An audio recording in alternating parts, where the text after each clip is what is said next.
আমার নাম সৌদুজ্জামান ঈশান।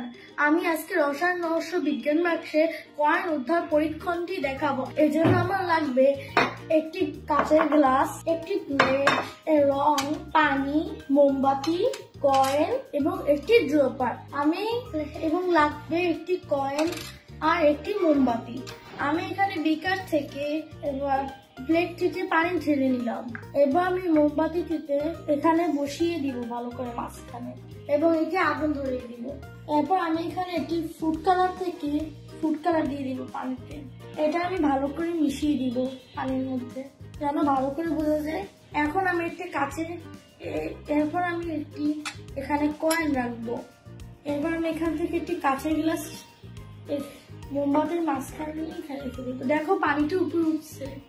মোমবাতি নিভে যাওয়া পর্যন্ত এটি উঠতে থাকবে। দেখো একদম পানি নেই।